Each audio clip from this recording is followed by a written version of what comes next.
Kickback Show. What's in your cup? A whole lot of motherfucking everything, ladies and gentlemen, boys and girls, everybody all around the world.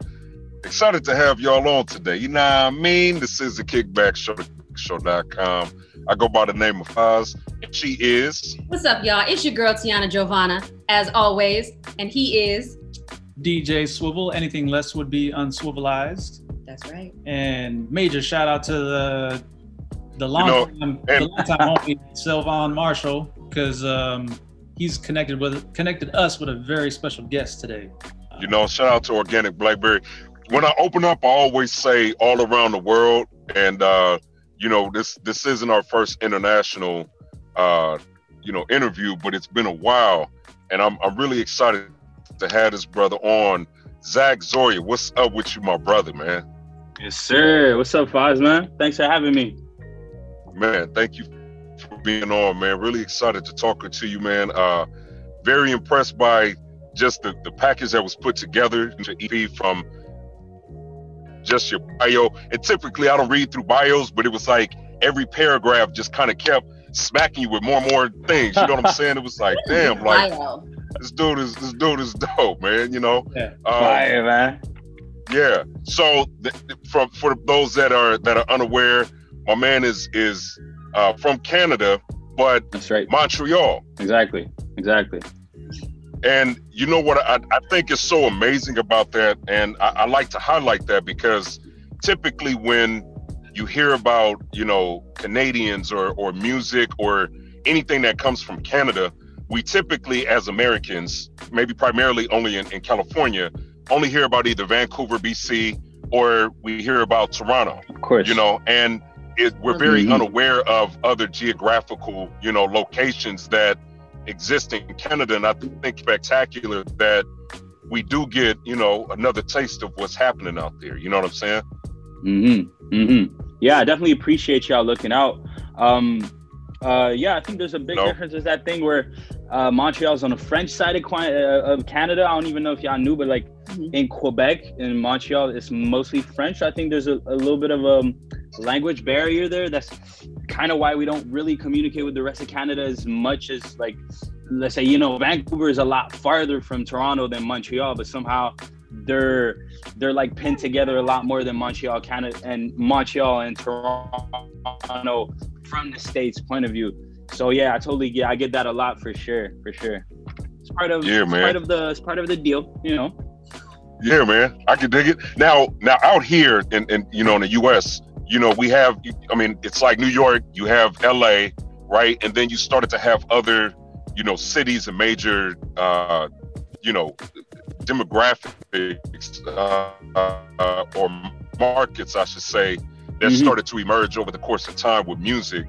And clearly New York, LA, there's a big difference between the sound and style of music, as there is with Chicago, Detroit, Atlanta, Memphis, Texas, Louisiana. Is it the same kind of a difference between music that comes out of Vancouver and Toronto as it is with Montreal?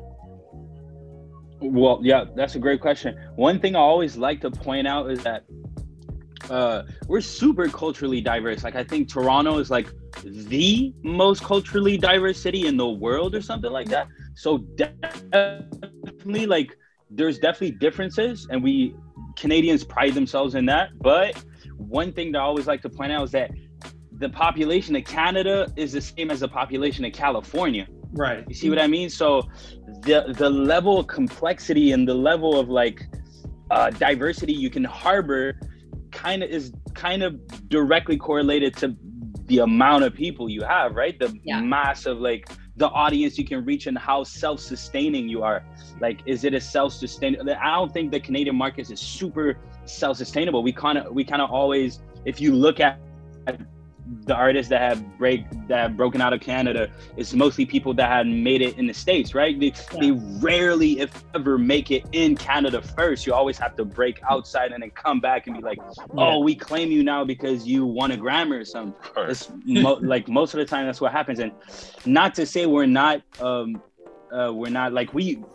definitely in Montreal, it would be like, man, fuck Toronto, and then whatever. We had that same spirit of competition and whatever. Like, it's still there, but for sure, from the outside, it looks like we're a lot more. What's the word? Homogeneous? Is that the word? Like, we were a lot more of one brand than the States. I think mostly because, I mean, first of all, hip hop is from the States. So I think the history, also the link of hip hop with the Black history in the States is very, like, it's very rich. And I think in Canada it's a little bit younger, just in terms of, like, you know, like what kind of Black people were in Canada first and for what reasons. I think, you know, it creates a very different approach to hip hop. Like, for example, me, I only know of hip hop because of the American culture. It's not like something that we've cultivated on you know, at home, and then we came up with our thing and we're like, oh, isn't it funny that the Americans have their own sauce too? It's more like, oh shit, Black people over there are doing something crazy. Let me see if I can be part of that bigger thing. You see what I mean? So I think Canadians in all spheres tend to associate or look at the American culture for reference, you know, even business wise or in any other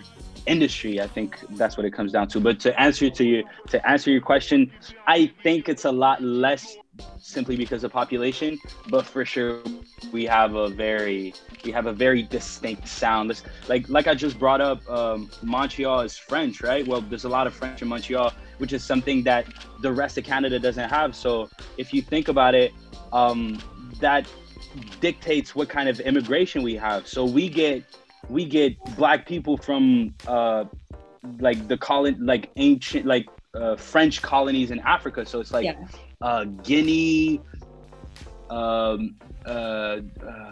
Cameroon, you know, like the French countries of Africa, and of course mostly Haitians. We have a big Haitian population in Montreal. And if you go right up like an hour away, 2 hours away in Ontario, you'll get a totally different crowd of like Jamaicans and like the rest of the African countries. You see what I mean? So there's a marked difference there for sure. So, go ahead. Oh, no, I was just gonna say, that's incredible, man. How did you find yourself acquiring the resources that you needed to be able to make music? Because in your bio, I read that you grew up actually in a smaller town outside of Montreal, so you weren't even really like in it. And that's with you know, you already made the comment that there already isn't like a huge like hip hop scene in Montreal. Like everything, a lot of it is fed by America. So how were you able to, like, obviously we live in the age of enlightenment and you have the internet at your fingertips, but how were you able to acquire like the resources and the people to back you up in doing like on your music journey in the town where you live, so far removed from like, the heart of hip hop?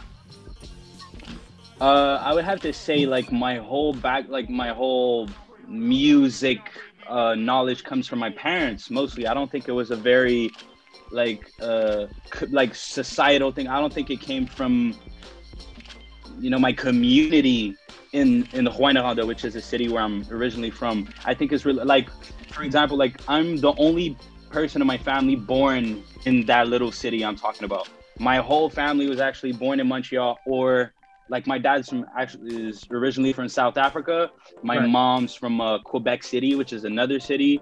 And they actually met in Winnipeg or whatever, just to say that we weren't there. Like I don't have 3 generations in my hometown. I'm really the only one in my family. Even my sisters were born in Montreal. So I think most of what my cultural whatever influences came from my parents, which came from the outside. So it didn't really come from the city itself. I think very early on I was blessed to have that kind of knowledge of the outside world, even though I was so like far removed from, you know, the cultural hubs of even Canada.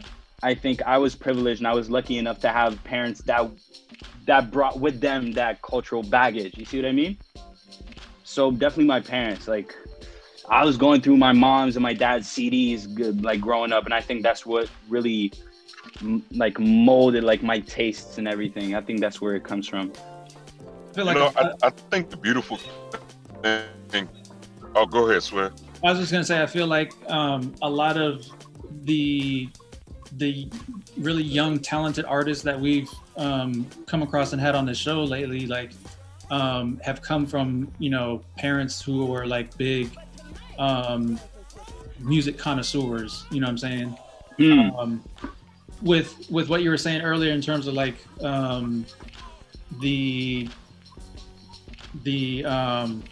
kind of like the French makeup of Montreal and that kind of thing. Did you find once you kind of started getting into music that it was like more of a challenge because of where you're coming from and you know the type of music you're making not necessarily being all that prevalent, you know, in your community and whatnot? No. Right. I don't think so, because as soon as I started really investing myself in music, I moved to Montreal. So I moved to the only place where there was some kind of cultural relevance. So I think as soon as I got into that music and whatever hip hop pool, I was with the people that were actually doing that. So like for sure, one big thing in Quebec is that we said earlier that there wasn't like a music industry or whatever. Well, that's not really true, because we have a very strong francophone one. We have a very strong French one. And we try to basically keep the language alive, right? So the government and all the infrastructures are built around keeping the language alive. So there's a lot of opportunities if you speak French in your music to play on radio. And like, we have a lot of like very successful artists that only tour in Quebec. You know what I mean? Like, you could think of it like, I don't know, a very successful German singer that we've never heard about, but that's making, I don't want to lie, but like, I don't want to make up numbers, but like millions. Like, we got some millionaires off of our industry. You know what I mean? Like, they're balling for real. It's just not something that was. You're sort of like incentivized to kind of keep, you know, your cultural background heavily influenced within your music, right? Is that what you're saying? How do you mean? You know, if you're having like French language or what have you, like within your lyrics or within your music, in order to kind of like help get radio play, in a sense, it's kind of like your community, like saying like, let's make sure we keep our culture and our historical background like within our community and keep it prevalent and keep it alive and not let it fade, you know, because people are like, you know, for sure, to whatever.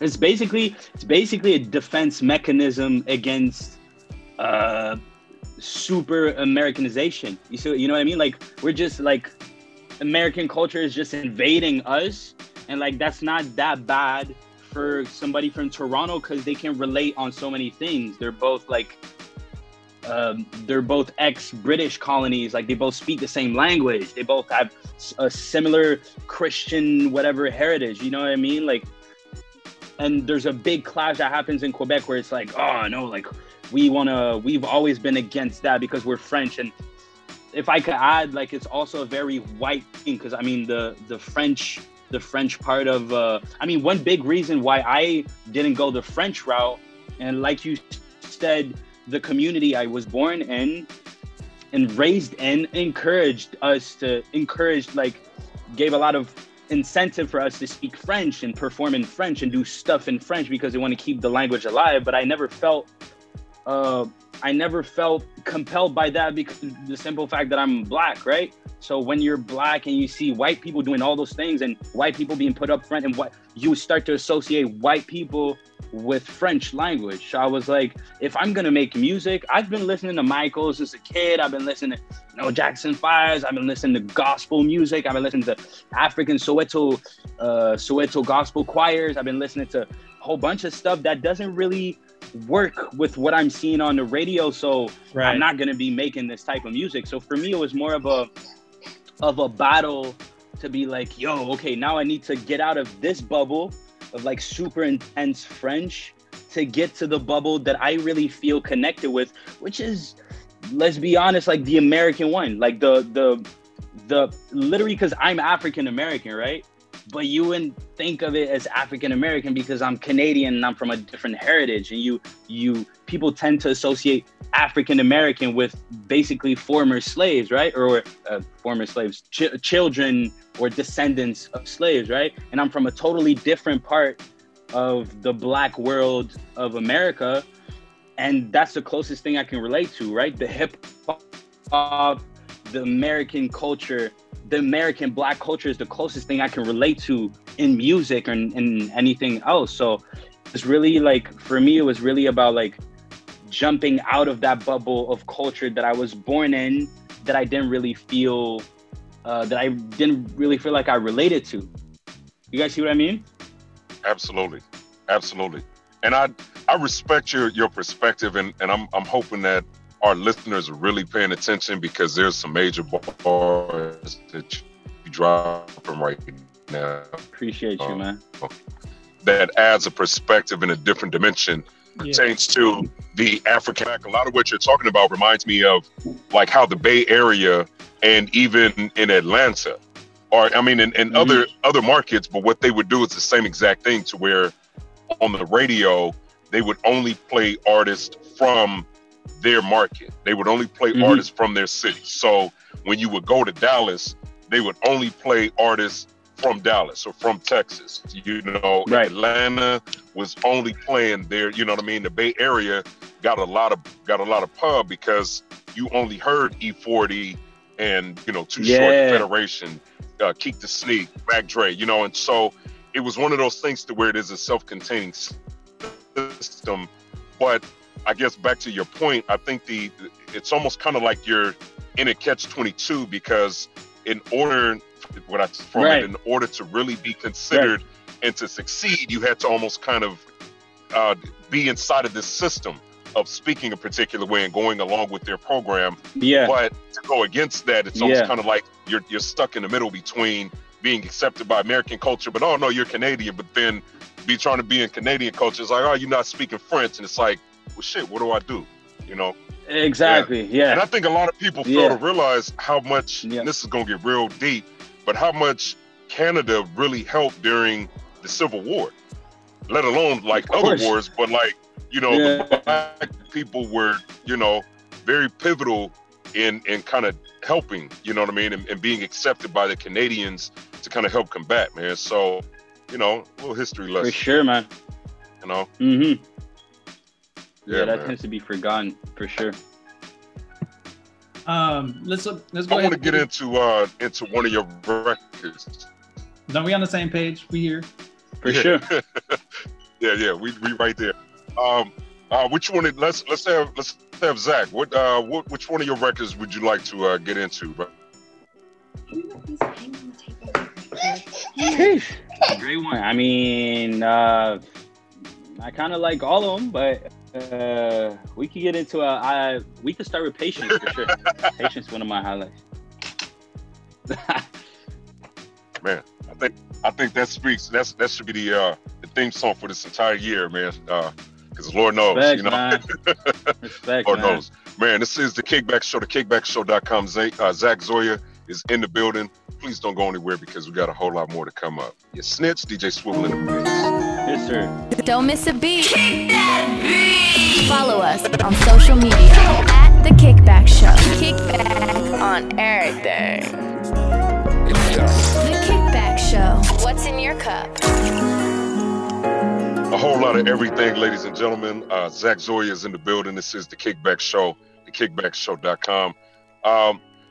One of the things that I also would like to highlight, kind of based on what we were talking about, is how I feel as though we, as Americans, don't necessarily understand the influence. And this kind of goes back to the point where you said that, where you came from, and Canada as a whole can't necessarily claim hip hop because it's something that originated in New York, as we all know.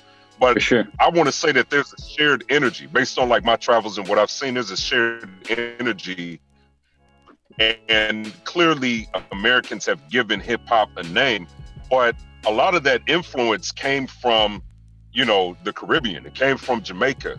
It came from African, culture. And I respect the fact that, if anything, definitely New York, but even kind of going up into Toronto, having that diversity and having so many Caribbean influences and everything, that I feel that Canada has kind of gravitated more towards the core root of what hip hop kind of initially started as. You know, do you feel the same way as far as kind of being attached I to think like more of a global, you know what I mean? Like, because I feel as though, yeah.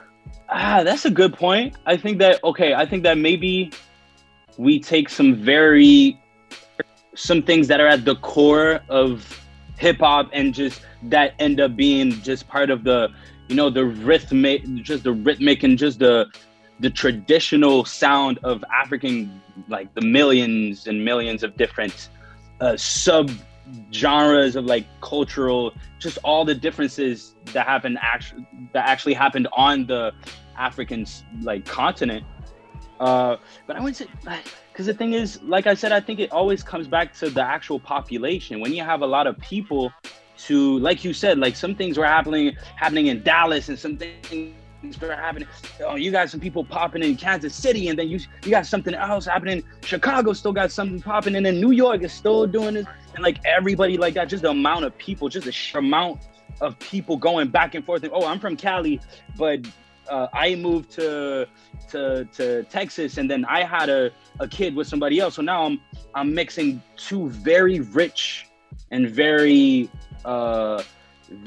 different and maybe like even competitive sub-genres of like culture, different cultures that are within the same realm, like in the pocket that we consider to be hip hop, right? But you mix all of that together and you just get a whole lot more elements. You know what I mean? Like, I think I think it's just a lot more straight to the point when we go to, let's say, Toronto, and you get these, you know, these Caribbean influences or straight up African influences. But I think I think it had less time to grow. You see what I mean? So it can be more like, I'm not explaining this. Like it could be seen as more, not primal, but like more directly linked to the source. You see what I mean? Like more directly related to the source.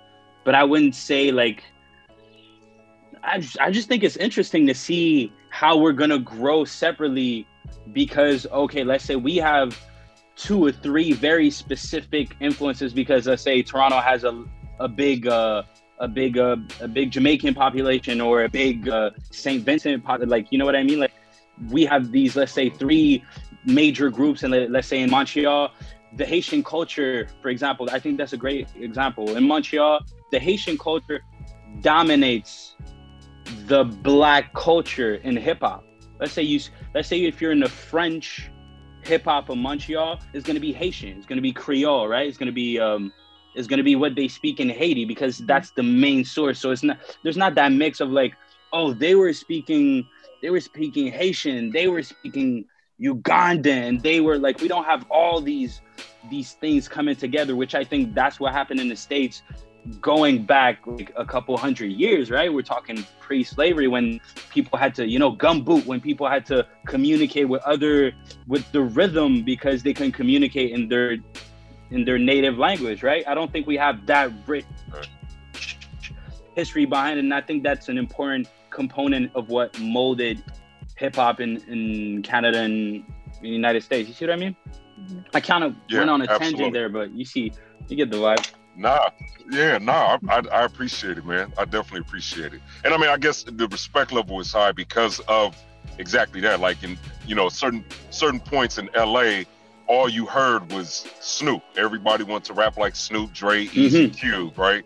Whereas it seems as though once I became more familiar with Canadian, you know, the Canadian scene, it was like, damn, they're connected not only to Caribbean, Africa, but then there's, you know, the drill scene in London. You know, it's like there's ties to that, like almost like there's a lot of influences that kind of make it a melting pot, versus, you know, just kind of like you said, versus it just being like, nah, we don't listen to East Coast, we only this, you know, or you know, vice versa. Yeah, that definitely makes a lot of sense. I didn't even think of drill, but that definitely in there too. Yeah. Yeah. It's just the UK scene in general, just the UK sound in general. Absolutely. Yeah. Great Absolutely. point. Getting back to the song Patience, that like, can you break down like how the visuals came about that? Like, were you the one kind of like with the idea behind it, or was it your director? How did the... So yeah, it's definitely my director. Shout out to GED, guy from Montreal as well. He's actually from Quebec City. He's from out here. You know, I have to give him credit because he's the one that came up with basically everything. But like, basically the way we went about it is I had a concept for my song, right? I basically broke down what my song meant for me, which is basically the pursuit of happiness and how I go about that, and what, you know, how I feel about it, and just the constant struggle and what's important, what's not important. So we basically had a conversation on that. And from that, his genius is the fact that he can take these abstract statements that I give him and kind of turn that into, okay, let's see how I can visualize that. You know, he's very, the practicality of everything. Like, oh, okay, we have to rent a Sprinter van to actually get that thing into the studio to do that specific thing you're trying to think of. You know what I mean?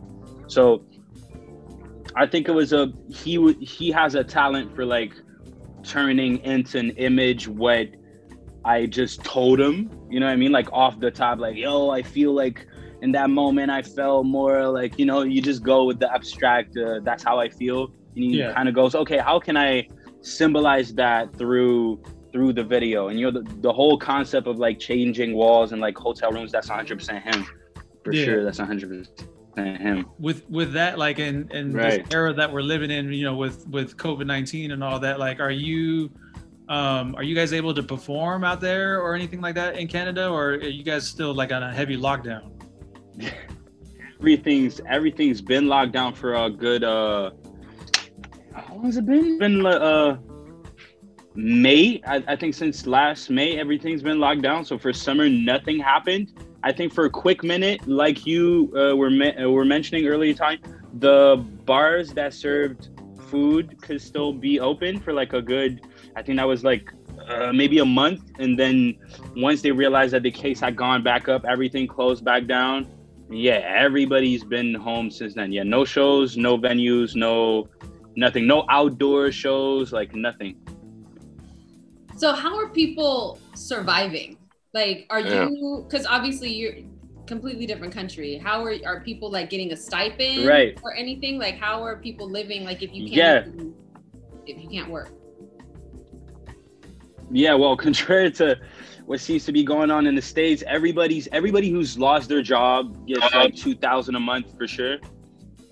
And like basically and that was for summer. So I think for summer, everybody that had lost their job directly because of COVID, couldn't work because of COVID, was getting $2,000 a month. And then now I think regardless of if you lost your job last year or not, you get like it's every 2 weeks, but you get like this, I think it's 1,000 every 2 weeks. If in that week compared to last year, you make 50% less than last year. So even if you see what I mean? So for summertime, it was 2,000 for everybody. So even if you're making, if you were making a lot of money, yeah, you can still apply for it. Yeah. So like, let's say me, I think I'm a great example. Like I had gigs, right? Like I had,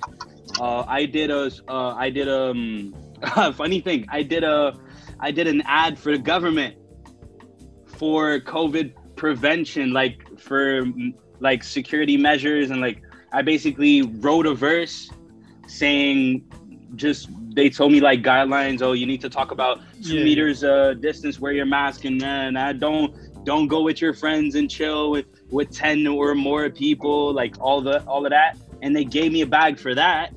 And then I could still apply for it's called PCU, which is like 2,000 a month. So I couldn't apply for that specific month that I had made my money off the government. And then for the rest of the time, I could apply like I was a regular guy, even though I was making like good money. You know what I mean? Like it's just I'm so glad I'm in Canada right now. Yeah. It Honestly, should be. And you have socialized healthcare Yeah, that part. on top of it. yeah, exactly. Which we don't. So on top of that, we wouldn't. Yeah. like you go to Well, we do. Me and Zach do. I just got off the phone with Zach's manager. I am now a Canadian Exactly. citizen. I'm gonna be living in Zach's front yard. With the I just paid my first month's rent, and we do have, so what he said, that $2,000 a month now. Yeah, what you were saying, though, Tiana? You were saying that y'all don't have what now? I saw you on your cell phone there. your cell phone. Yeah, I had to call Zach's manager. Yo, hey, On his phone there. 2,000 is real every month. Oh, it hits at the first. Yeah. Okay, and healthcare, and weed is legal. Zach, Yeah. we need you to put us on the Exactly. payroll so that And we have a weed is legitimate reason to get to Canada. Listen, with COVID, if everything's shut down, I don't care that it's winter. I'll just stay home. I got you. anyway. I got you. We can. Right. I don't need to I'll go be your janitor. outside. Cool. for I got my couch here. It's big enough for two. As we long can as I start can a get little- an address, A little business here. Let's say it's a business. I'm with you. So I'm in advertising. DJ Swivel is a DJ Swivel. And Foz is a man of many talents. I don't really even know what Foz does. Oh. Foz is like the Tommy of our team. Wow, that's a. But we can do this. Hey, that's a label right there. That's a Man. label right there. Us and our light-skinned brethren will just come to Canada and make some good music. Yeah. And that's what we'll do. Because here in America, Anytime. they're like, y'all on your own. Like you figure it I out. know. This is This is American so crazy. exceptionalism. We've gotten a one-time payment of $1,200 per person. That's it in this whole thing. One time. And then they were like, Hold on.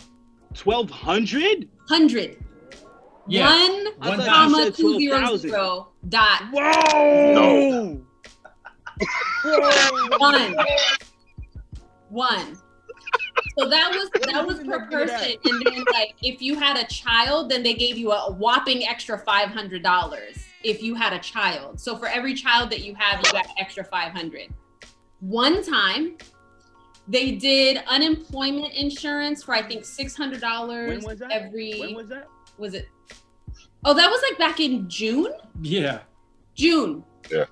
One Oh my god. in June. That's it.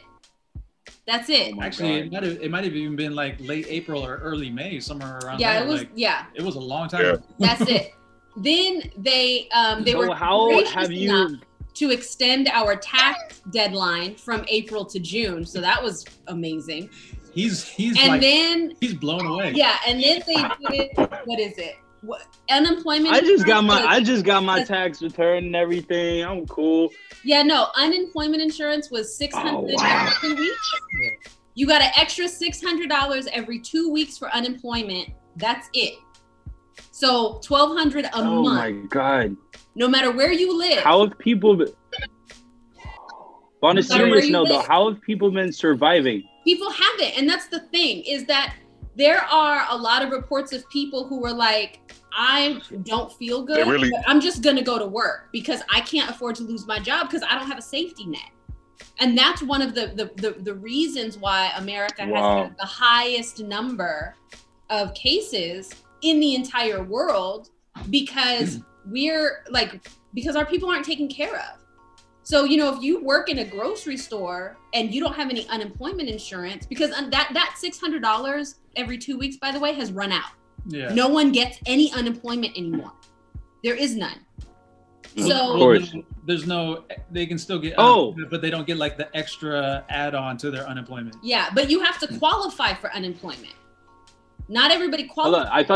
I thought you said it ran out like people spent it.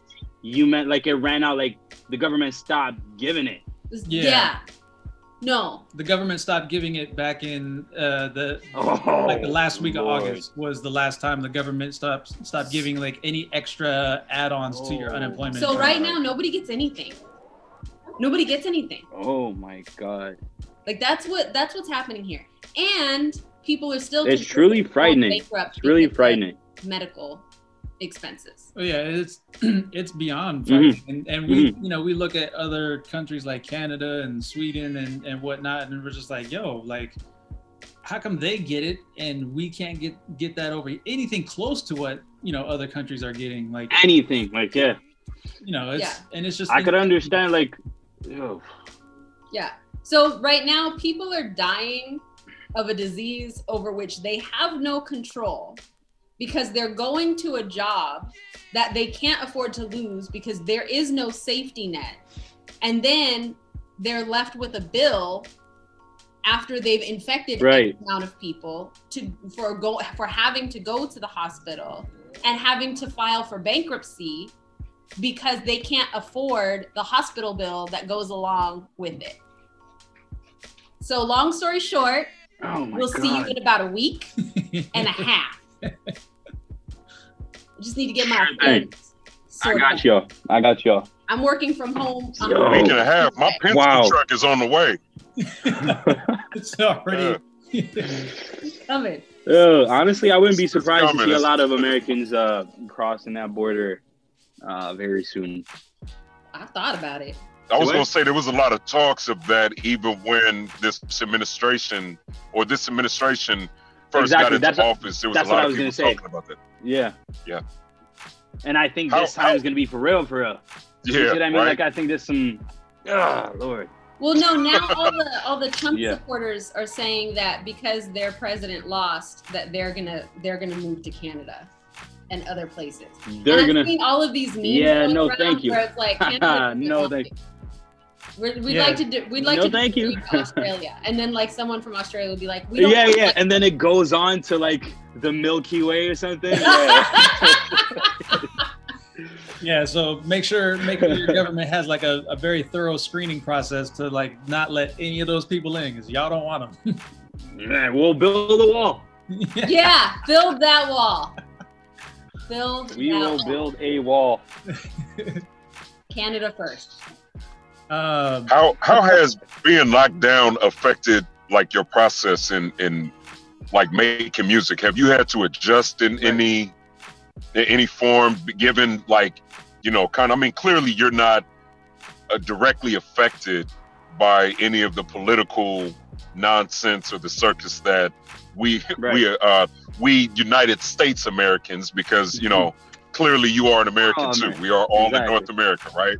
But clearly, you're not directly affected by it. But have you, by any chances, had to adjust to, being in quarantine or being locked down, being in a pandemic, for sure, based on your experiences at all? For sure, I'm blessed to say that I think for me it's been mostly beneficial. I think it kind of gave me time to, I have the means to, live on my own. So like, I don't have that problem where I'm coming back to grandma at my place and everything. So I got to keep going to the studio where I was working one-on-one with my engineer.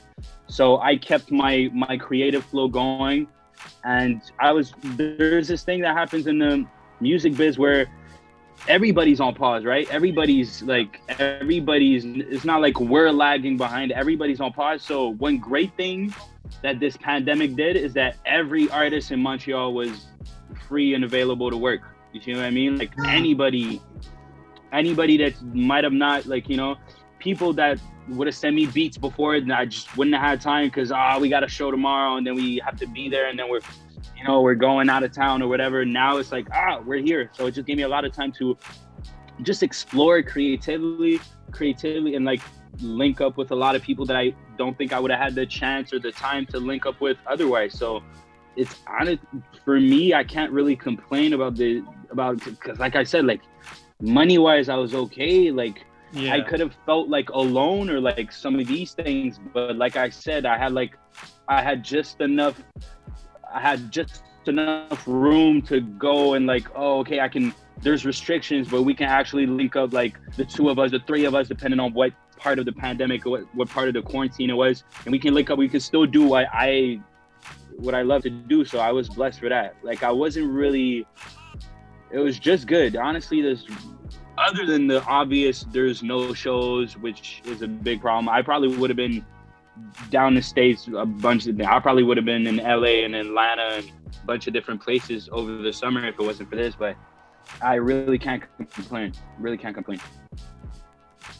What Man, that's I want to get into some more music off the EP. Can we play Slurpee? Let's play Slurpee. You want to do that? Yeah, let's play because he mentioned Atlanta.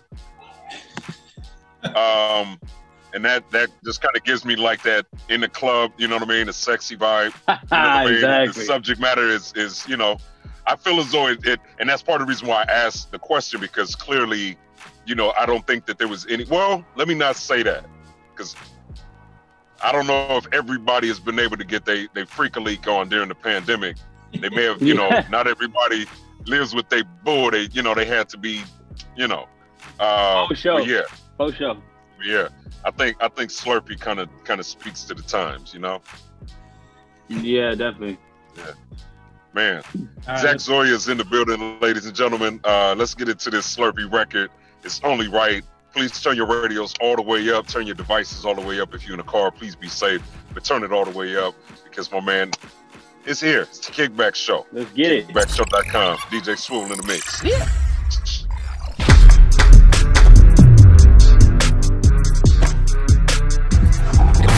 The Kickback Show. What's in your cup? The Kickback Show, thekickbackshow.com. Ladies and gentlemen, we've got Zach Zoya all the way from Montreal, Canada, joining us. We're on the international tip.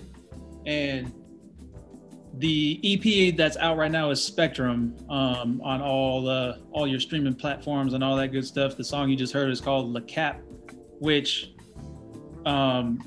is the first song off the EP, which really, like, you know, once I heard that record, I was like, oh, okay, like he's coming with it on this EP. Like, you know, you came out the gate, guns blazing. Sure.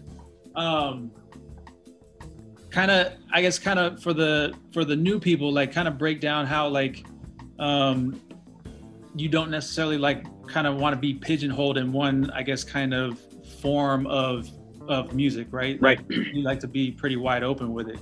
You know, kind of break down for everybody, like, who's new to Zach Zoya and getting to know you, like how that is for you. I think when you want to do both, meaning rap and sing, I think it's very important to, like, establish that in the very beginning, because people tend to have, first of all, a short attention span, so they'll try to label you as one, they'll try to categorize you as one, and, like, you know what I mean? Like, if I had came out with, like, a full tape of straight, like, Slurpee type songs, which I have in the bank, I think people would have been quick to expect that from me in the future. You know what I mean? Like, I would have grown an audience that is strictly, you know, that is attracted towards that. I think there would have been, like, some kind of rupture or some kind of just disalignment with my audience once I would come out, you know, when I then come out with some more melodic, vulnerable songs. So it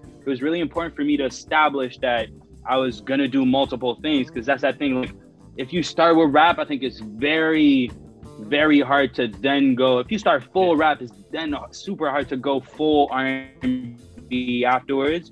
I think you kind of have to bring people in. Otherwise people think it's just corny. Like, this guy just went pop. You see what I mean? Like, you had a couple hits and now he tries to do some radio shit. You see what I mean?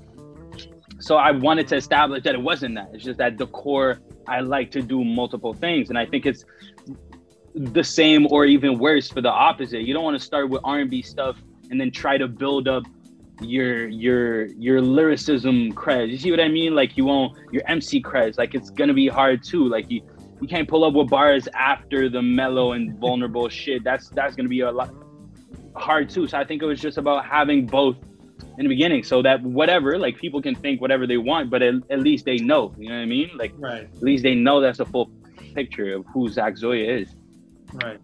Out here, once a particular region or market has, like, a successful artist, it's almost like the audience, or at least Americans per se in the States, kind of expect everybody from that region to mirror who that artist or what that sound is, right? So kind of going back to as I mentioned before with LA, it was like you had to rap like Easy, Dre, Q, Snoop, right? Do you and is it the same where you are? Because I mean, clearly we're ignorant and we don't have access, or at least a lot of, you know, people in the States don't necessarily dig. And I'm talking about on like on a commercialized massive level. Like granted, you have people that dig through and, you know, search for those aren't as commercially popular. So my point being, do you have to jump over hurdles in Canada from people saying, you know, hey, he has to sound like this popular artist, or he has to sound like this, or you have to be a part of this particular sound? I mean, of course, you said it, bro. Like, one big thing in Canada is everybody's trying or is being compared to Drake. That's really what it comes down to. And I mean, it's starting to be a worldwide thing. Everybody's trying to sound like Drake, or is accused of sounding like Drake, or like everything is Drake related. You see what I mean? So I think Drake is a big thing to hop out. Like, it's a big hurdle to, you go from, you know, like I've seen some articles calling me the next Drake. You see what I mean? Like, it's a big thing. You like, that's the thing you want to be. I don't really see it as a hurdle. Like, maybe a bit, to the extent where, is that really the only thing we can do? Like, it's weird and maybe telling that we don't hear as much about maybe The Weeknd or like Justin Bieber. People don't, I mean, there's a lot of The Weeknd and Justin Bieber sound alike or look alikes for sure, but we don't hear it as much as Drake. I think because Drake comes with that hip hop background. In hip hop, there's that whole authenticity question that comes into play, and I think it's really important. I think that's why people tend to compare everybody, and people try to sound or not sound like Drake all the time. So Drake is really what the whole Canadian world revolves around, for sure. I feel like I take issue with that, because I feel like if you were not Black or mixed race, would that be a looming question? Like, do you hear a lot of, oh, he's the next Justin Bieber? Or is it because, like, my issue is like, there's only room for one Black person at a time. You know, if there's a fashion show, there's one Black model, or maybe two, and then, but then that they've reached their cap. Everybody else is white, right? And my issue is, okay, well, how come he's the next Drake? How come he can't be the first Zach? Yeah. Like, exactly. And that's for sure a problem. And that's how we see the way racism is being seen and translated into Canadian society, I think goes like often revolves around that. So for example, we've had the whole Black Lives Matter movement as well. And I think the question wasn't as much, can we stop being killed? Like, the thing we were trying to bring out wasn't so much, can we stop being killed, but more, yo, it happens here too. So I think there's this impression in Canadian society that, oh, that's an American problem. We've never had that. We didn't have slaves. We didn't have none of that. Black people are treated equal. People of color are treated equal in our society. And I think our battle in the Black Lives Matter movement was, you know, in the midst of the George Floyd events and everything, was more like, yo, we have example of police profiling, police brutality. We have example of like, exactly, like models, if you're in an agency, it's like one dark skinned model per agency, because we already have a Black model, but at the same time they have like 4 blondes. You see what I mean? So I think where the changes needs that, like, that's where we've been trying to make changes happen. I mean, it shows, because I mean, now people have a financial interest in making that happen. So we're seeing I'd call it like hypocrite. I mean, yeah, I would call it like you're being too. See a lot of, like, you know, media and in general. Oh, all of a sudden Black models are on the front covers. Oh, all of a sudden Black people are being hired for everything, and we try to show them and everything, and all the new. I work in a business, so I can kind of see, and I have a lot of friends that are in the business too.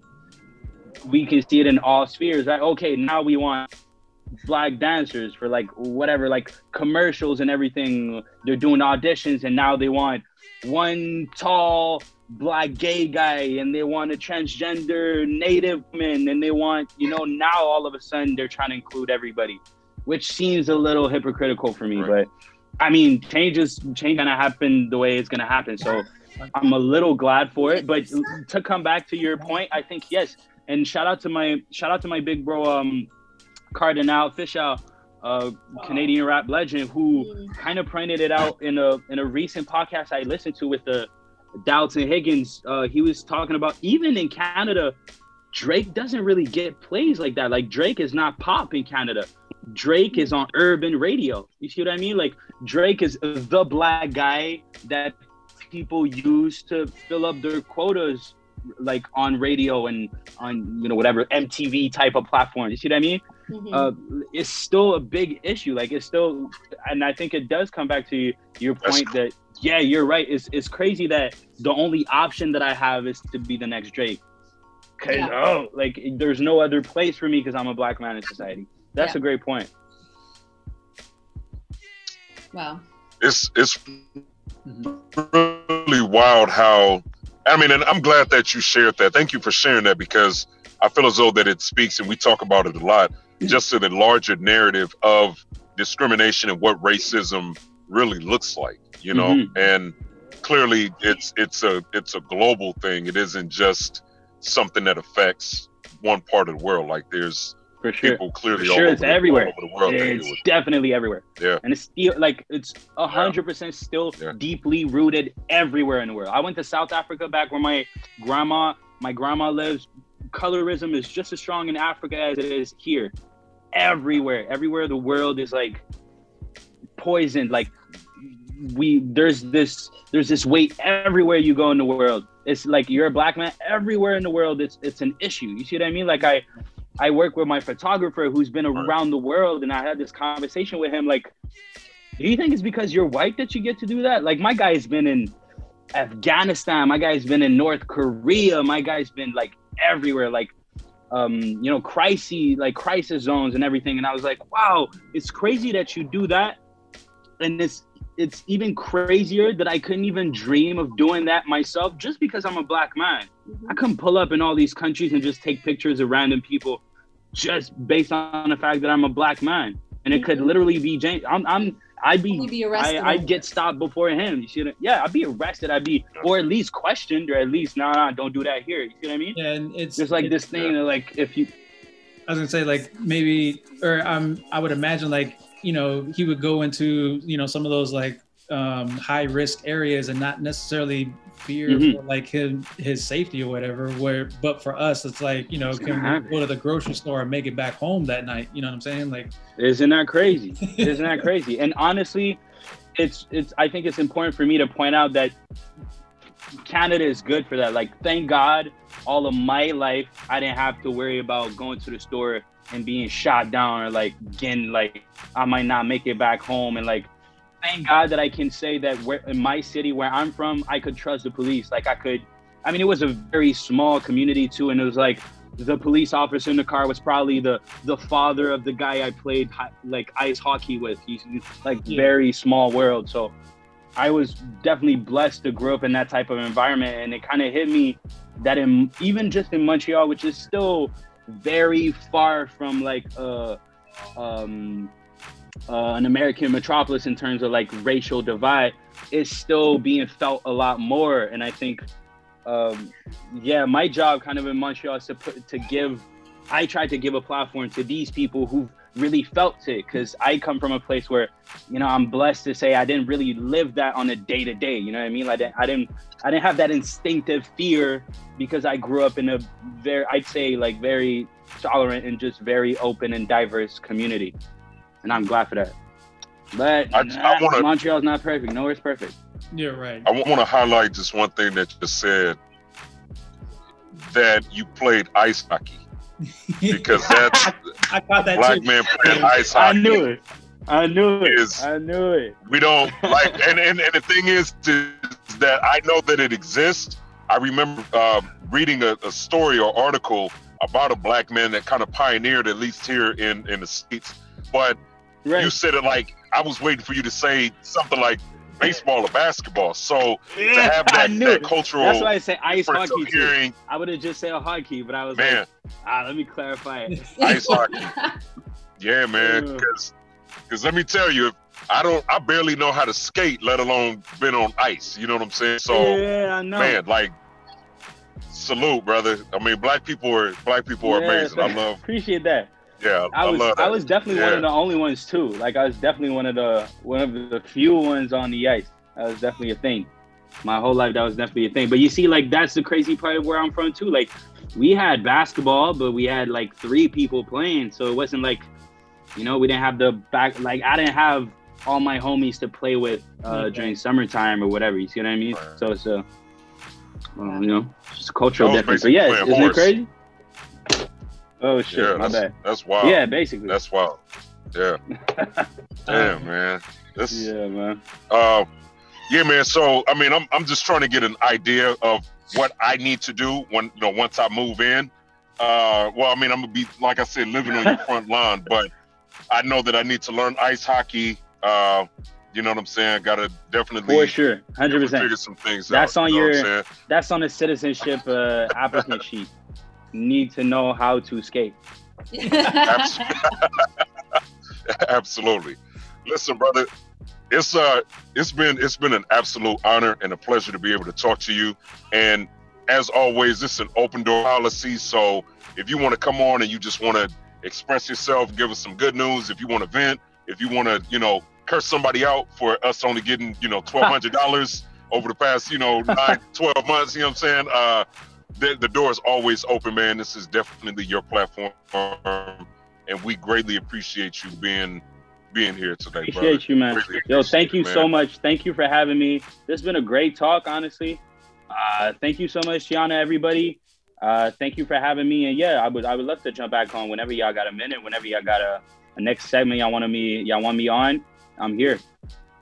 And I'm waiting for y'all. I got my couch. I'm gonna clear up the couch.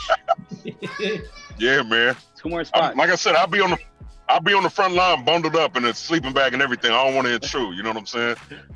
But please let the people know where they can find you, name of the project, where they can keep up and that good stuff, man. For sure. So Zach Zoya, you can find me on all social platforms, on all socials at Zoya, ZACHZOYA. New Spectrum EP is out right now. Patience music video is out right now. Go stream all platforms, everything out there. And we got some new music coming already. Keeping it grinding. Nice. Perfect. Man, I love it, man. Patience is such as Swivel mentioned, a dope video, such a great song. Appreciate that, y'all. Yes, sir. And as always, Tiana, Swivel, thank you so much too. Of course. Yeah, of course, man. Definitely, yes, sir. Definitely a pleasure. Yeah.